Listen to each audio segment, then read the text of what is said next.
What's going on, world? Welcome to the TYSK Report. I got some tech articles lined up on the docket, so let's go ahead and jump right in. In the first article, South Korean team develops Iron Man robot that helps paraplegics walk. South Korean researchers have developed a lightweight wearable robot that can walk up to paraplegic users and lock itself onto them, enabling them to walk and maneuver obstacles and climb staircases. The Exoskeleton laboratory team at the Korea Advanced Institute of Science and Technology said their goal is to create a robot that seamlessly integrates into the daily lives of individuals with disabilities. Kim Suwon-hong, who is himself a paraplegic and part of the KES team, demonstrated the prototype, which helped him walk at a speed of 3.2 kph, which is about 2 miles per hour, climb a flight of stairs, and take sideways steps to slide into a bench. It can approach me wherever I am, even when I'm sitting in a wheelchair, and be worn to help me stand up, which is one of its most distinct features, Kim said. The powered exoskeleton, named Walk-On Suit F1, features aluminum and titanium composition to weigh in at 110 pounds, and is powered by 12 electronic motors that stimulate the movements of human joints while walking. To ensure the user's balance while walking, the robot is equipped with sensors on its soles and in the upper body that monitor 1,000 signals per second and anticipate the user's intended movements. Lenses on the front of the robot work as eyes, which analyze its surroundings, identify the height of stairs, and detect obstacles to compensate for the lack of sensory ability of users with complete paraplegia. So that's a great use of technology right there to help those people with disabilities. I'm sure people with disabilities would love to have the opportunity to maneuver and do a lot more things than they normally could. Also, what makes this machine unique is that it actually goes up to the person. And personally, from my perspective, I think in about 10 years or maybe 10 to 15 years, we could start to see a lot of individuals with disabilities have these type of devices and machines having that ability to go to different places or move around a lot more than they could in the past. So this was an interesting article, and it's always exciting to bring something to you that's helping people with technology in very unique ways. Let's move on to the next article. Shuttered electric air taxi startup Lillium may be saved after all. A consortium of investors has resurrected Lillium just days after the electric air taxi startup ceased operations and laid off about 1,000 employees. Mobile Uplift Corporation, a company set up by investors from Europe and North America, has agreed to acquire the operating assets of the startup's two subsidiaries, Lilium GmbH and Lilium E-Aircrafts GmbH, per an announcement on Tuesday. Mobile Uplift Corporation said in an announcement it intends to rehire workers who were laid off immediately after opening of the proceedings and closing of the transaction. It isn't clear if all 1,000 workers will be rehired. Once the deal closes, the new owners plan to restructure Lilium, allowing the company to exit insolvency with its tech intact and without debt. Lillium has raised more than $1 billion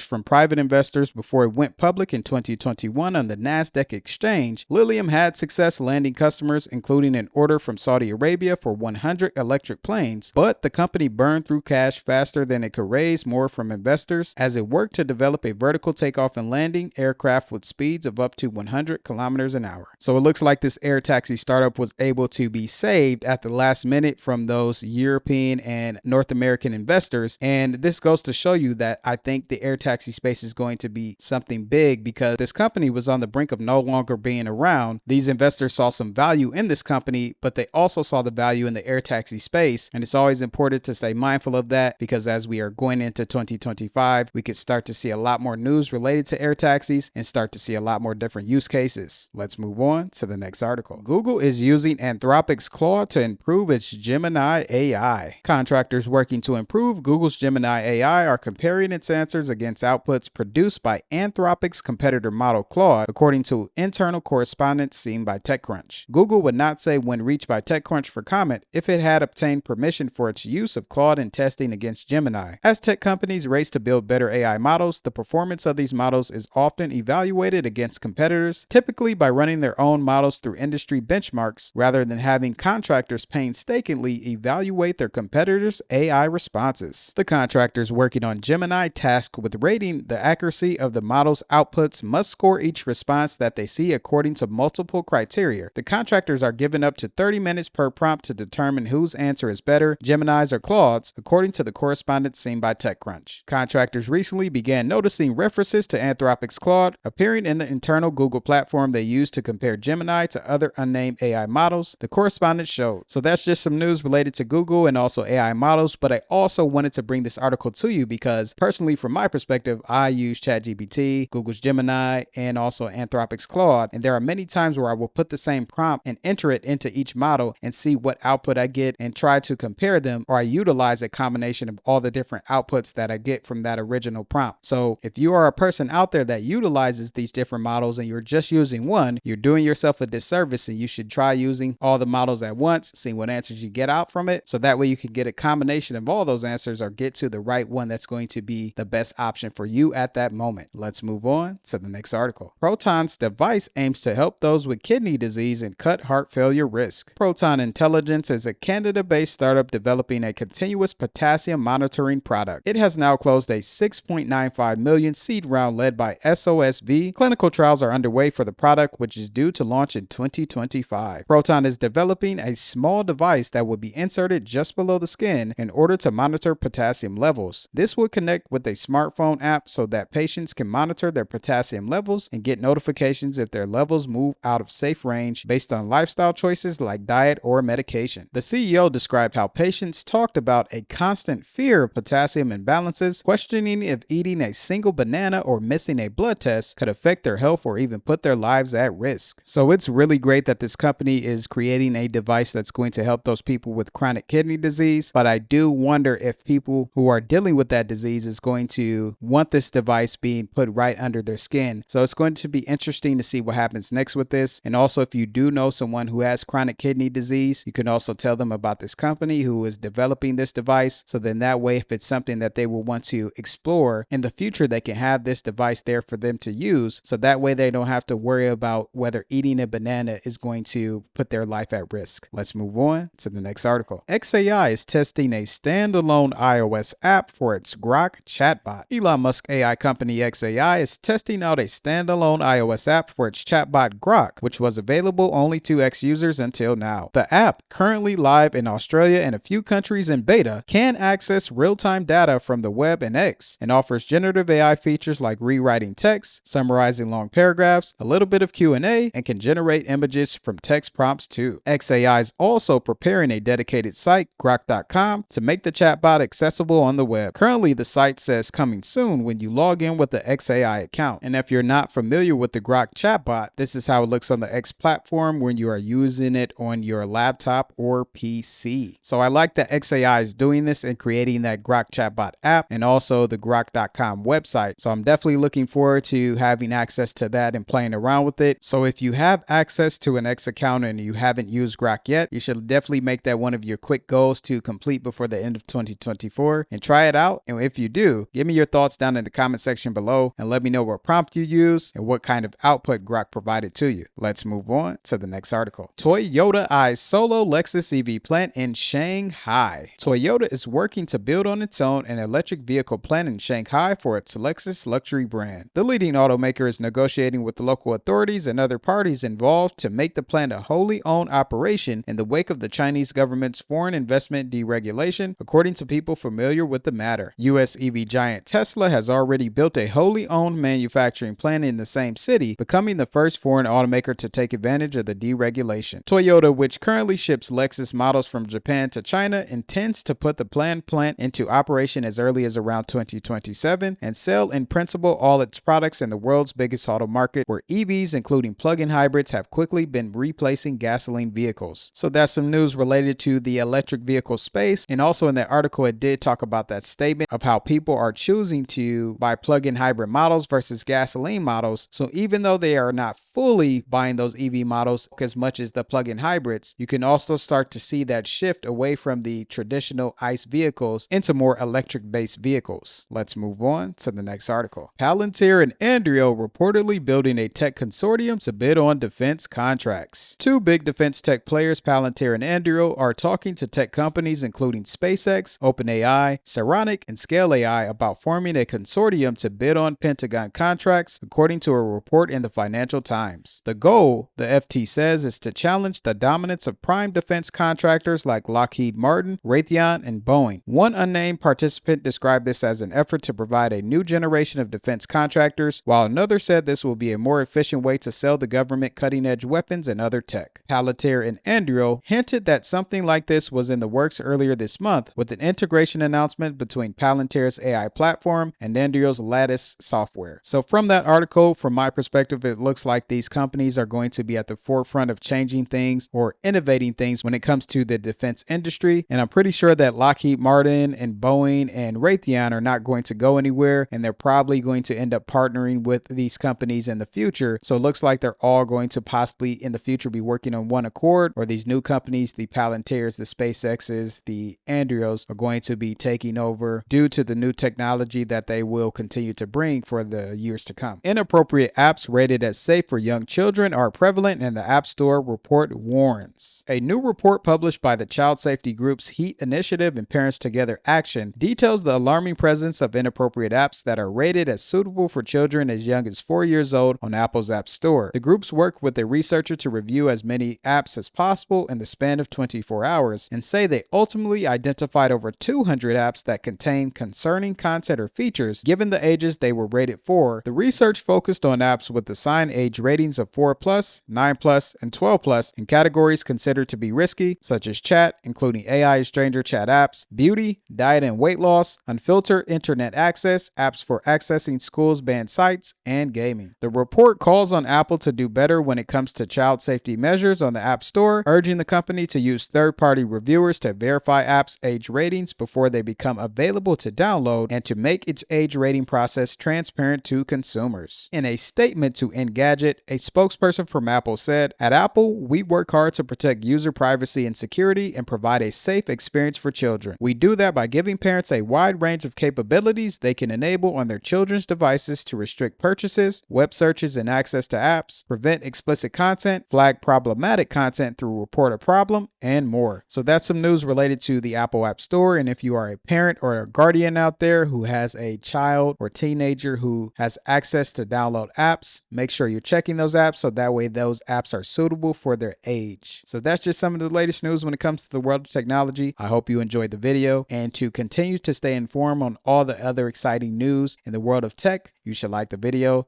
subscribe, and check out these two videos right here where I provide you with more information about the things you should know happening in the world of technology.